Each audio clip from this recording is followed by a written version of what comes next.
Alright, so,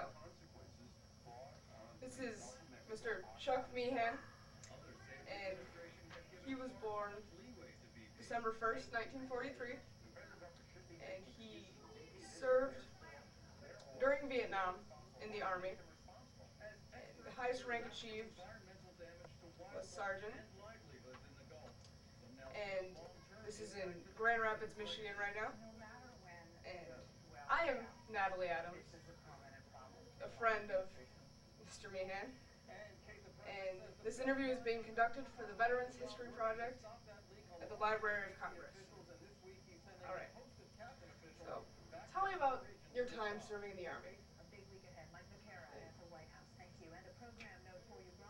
Time I served, I was in high school, and the draft was in effect at that time, and it was getting closer to my 21st birthday, and I knew I was going to get drafted, so I went and enlisted in the Army.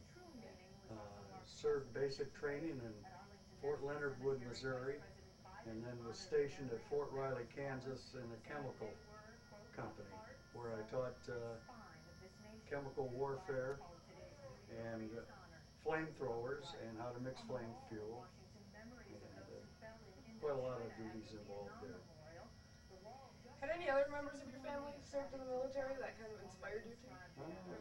My father was in the Army, and he served for 4 years in World War II, got home okay, served in the South Pacific, so he always was pushing for people to join the military to grow up a little bit. So, how was it adapting to military life? Was it much different than civilian life? Oh boy, was it back then. You know, you were up at 4 o'clock in the morning doing calisthenics and that, and was lucky to go to bed by midnight. Everything had to be spit and polished at all times. Did you have any specialized training, like besides? Chemical warfare was my training, and that involved all the deadly gases that were banned at that time, but still could be used. There were stockpiles of them, so we had to know how to handle the chemicals. That sounds messy. Any one of them could kill you within 20 seconds. So you didn't actually leave the United States, did you? No, I did not. I just missed going to Vietnam by about 4 days. I had started processing out of Fort Riley, Kansas, and our unit was what they call STRAC. That means ready to go at any time. And they would have drills. At 2 o'clock in the morning, they'd wake you up and you'd have to get all your gear and run out to the airport. The planes would be there, and then they'd time you to see, and they'd laugh and send you back to your barracks. And I had started processing out, and it was third day of processing out, and they called an alert. And they came by and said, "Sergeant Meehan, you don't have to go." And I thought it's because I was processing out. When I woke up in the morning, there was nobody there. They had left for Vietnam. So, and by the time I did finally finish processing out and finding people to sign me out, my roommate that I had at Fort Riley for years had been killed. That's sad. Was it much different in Kansas and Missouri than it was here? No, it's a little flatter and a little warmer, but it was, population-wise, it was like being in a small town. Tell me about the friendships formed and the camaraderie you had when you were serving. Oh, well, there was 2 guys that went in with me, so we stayed together most of the time. And then, of course, you develop relationships with guys as you go along. There was 2 in Fort Riley. Jim Timpson, he's the one that I was really close to, and he hated the Army, but in fact, every night he would open the window and just yell out, "I hate the Army." And he's my roommate that got killed. So I guess it teaches you to keep your head down and keep your mouth shut. Right. So I'm guessing he got drafted and didn't enlist willingly. Yeah, he got drafted. He did not enlist. Do Do you know many people that fled to Canada to avoid the draft? And not a one of my friends, and nobody I ever knew fled to Canada to avoid it. So how did you stay in touch with your family and friends? Did you write many letters back home? Or? I never used to be much of a letter writer, but yeah, I'd write to my folks a lot, just to let them know what was going on. And they would come down once in a while to visit. So it was nice if it was in the States anyway. Right. What did you do for recreation when you weren't training people to use chemicals? Drink.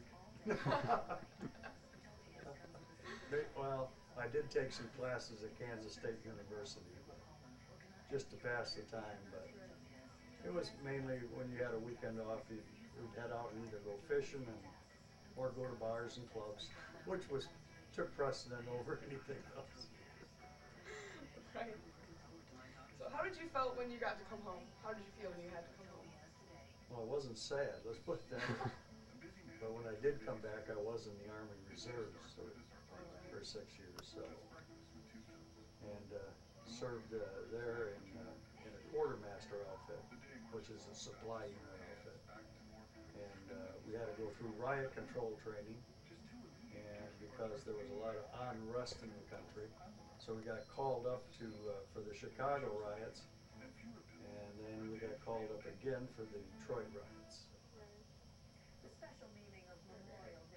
Did you get a warm reception? Because a lot of veterans came back from Vietnam, with tons of baby killers. And were you received well when you came back? Yeah, I think so. I played a low profile, so.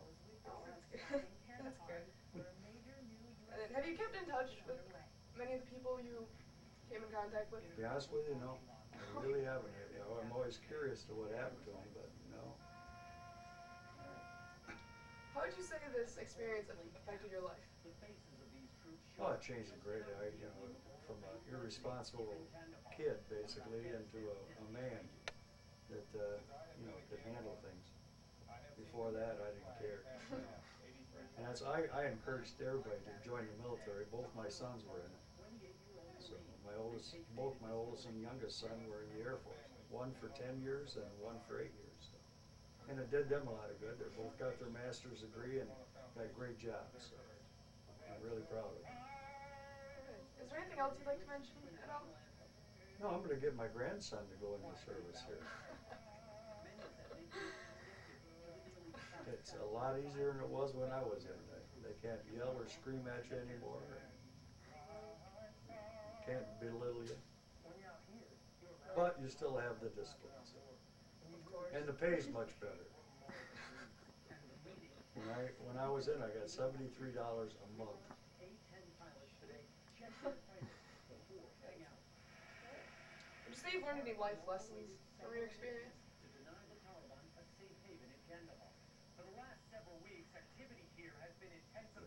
I can't really think of one right now. Well, that about concludes it. Thank you very much for your time. You're I really welcome. appreciate it. Thank you. You can stop taping. Cut. Alright. Unfortunately, after the camera was shut off, the conversation continued, and my veteran said some really good stuff that I felt should be included. And because I can't set up another meeting, I took notes as soon as I had access to paper. So, before the interview started, my veteran, his name was Chuck, said that he wasn't actually aware that he was a veteran. I said I needed to interview a veteran, and he said, "Am I considered a veteran? I didn't actually shoot anybody. I didn't even leave the United States." I said, "That's okay. You're still considered a veteran." He said, "What's this project for?" So I told him it was for my history class, and that we're sending it to the Library of Congress. And the Library of Congress keeps record of all this. And he said, "Maybe they'll send me money. I thought they'd forgotten about me," kind of jokingly.